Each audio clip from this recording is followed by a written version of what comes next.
The Hekate you see on TikTok, triple goddess, dark mother, protector of witches, didn't exist until about 40 years ago, and the real version is so much stranger.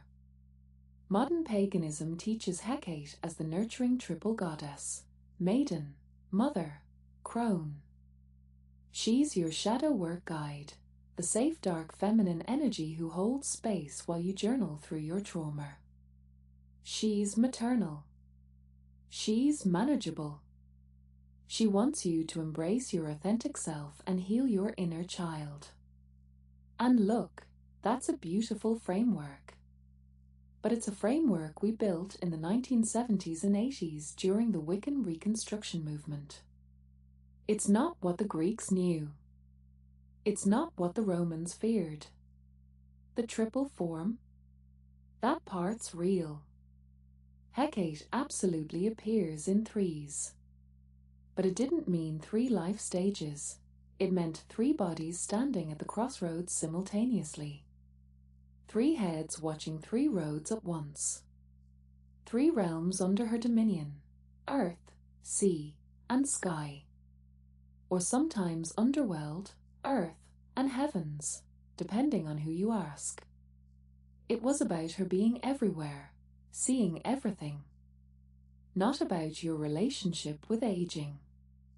Ancient practitioners would be genuinely confused by the idea that Hekate wants you to love yourself. She wasn't a therapist. She wasn't even really interested in your feelings. She was a goddess of liminal terror and cosmic power. The sanitization happened because we needed her to be safe. Modern practitioners couldn't handle a goddess who demanded blood sacrifice and showed up as an actual nightmare at your door. So we turned her into a moon mama who just wants you to set boundaries. But that's not who she was. And honestly, the real version is so much more interesting. Hekate is older than the pantheon you know. Pre-Olympian. Possibly Anatolian, possibly Thracian. The origins blur because she comes from a time before the myths got written down and standardized. She was absorbed into the Greek system, but she was never fully domesticated by it. Hesiod, writing the Theogony, calls her a titan. But here's the thing, she's a titan who kept her power after the war. Zeus respected her enough to leave her domains completely untouched. That's not a small detail. That's everything. She wasn't demoted. She wasn't reassigned. She remained exactly what she was. Hekate is the goddess of thresholds, crossroads, borders. Liminal spaces where one reality touches another. Doorways. Gates. The edge of the firelight where the road splits 3 ways. And she governs darkness, not darkness as a metaphor for your inner wounds, but darkness as the literal absence of light. The kind where things move unseen. Where you can't tell what's approaching until it's already there. One of her key epithets is Clyduchos, the key bearer. She doesn't gently guide you through transitions. She holds the access. She controls the passage. You want through? You deal with her. She was worshipped with dogs, torches, poisonous plants.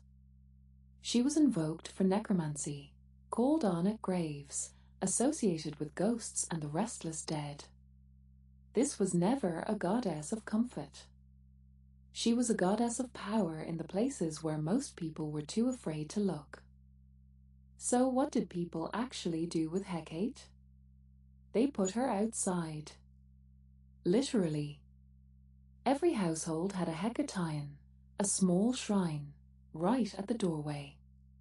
Not inside where you keep the nice gods. Outside. At the threshold.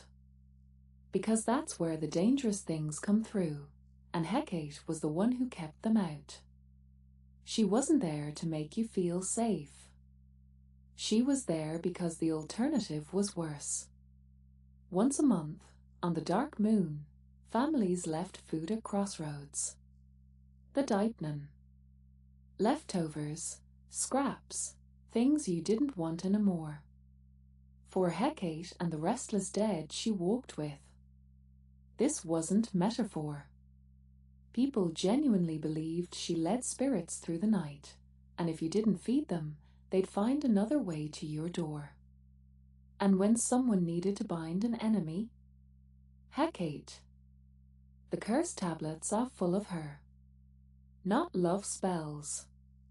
Not healing. Binding. Compelling. Restricting. The Greek magical papyri show her in ritual as demanding, specific, unforgiving if you got it wrong.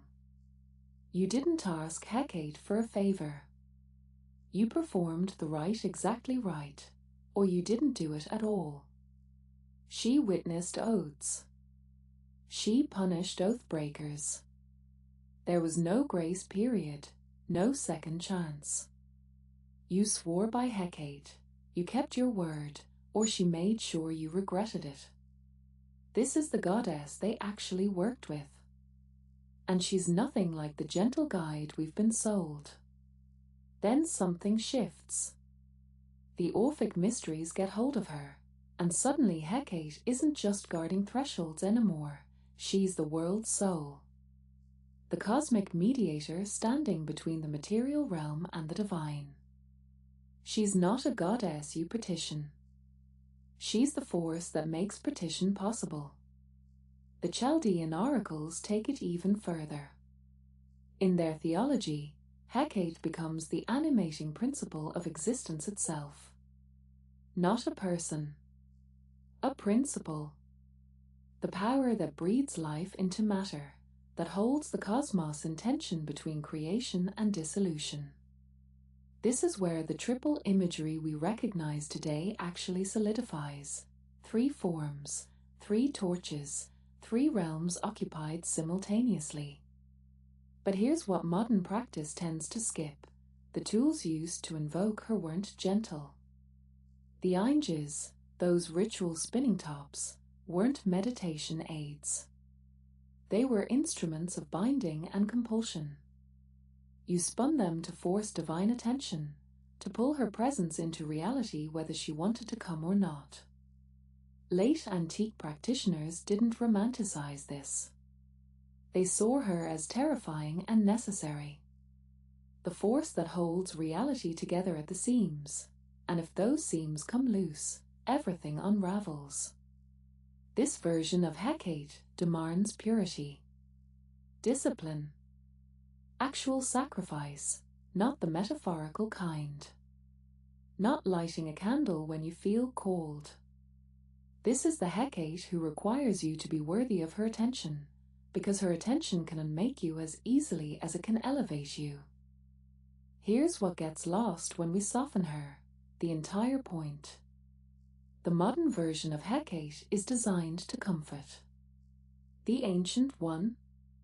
She's designed to transform. And transformation isn't gentle. Real Hekate doesn't meet you where you are. She meets you at the edge, the threshold between what you've been and what you're becoming, and she asks one question: are you crossing or not? That's not metaphor. Working with thresholds means actual risk, actual choice, actual consequence. Not affirmations, not manifesting, not lighting a candle and hoping for the best.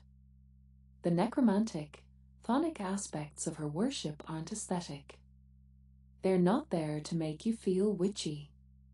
They're about facing what's dead, what's rotting, what you've left behind and refused to look at. She doesn't help you avoid that. She makes you turn around and name it. If you approach her as a cosmic mother, you miss the entire point. She's not the one holding your hand across the boundary. She is the boundary. She's the moment itself, the in-between where nothing is safe and everything is possible. Modern practice often wants results without rigor. We want the power, the presence, the transformation, but we don't want to do the work. Ancient practice knew better. It knew rigor was the result.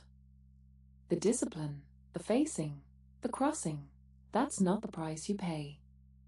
That's the thing itself. So if you want to actually approach Hekate, not the sanitized version, but the real thing, you start with the Deipnon. The dark moon. You go to a literal crossroads, preferably at night, and you leave food. Not for her alone, for her and the restless dead she governs. Eggs, garlic, bread, fish. Then you walk away without looking back. That part matters. You don't linger. You don't ask for receipts. You leave the offering at the threshold and you go. Then you do the reading. The Chaldean oracles. The Greek magical papyri. See how ancient practitioners actually addressed her, with awe, with formality, with the understanding that she doesn't owe you anything. This isn't a friendship. It's a working relationship with a liminal power. And here's the thing nobody mentions. Expect silence. Expect difficulty. Expect to be tested at thresholds, literal and metaphorical. That's her language. She doesn't hand you clarity. She makes you earn passage. So don't ask her to make you feel safe. Ask her to make you capable. If you want maternal comfort, work with Demeter. Work with Rhea. Hekate offers passage, not reassurance. The relationship is older and stranger than modern paganism allows, and that's exactly why it works. A torch at a crossroads at midnight, held not by a comforting mother figure but by something older and more uncompromising, something that won't coddle you, but might actually change you if you're brave enough to meet her where she stands. Follow Blackfire Atelier. I'll see you in the shadows.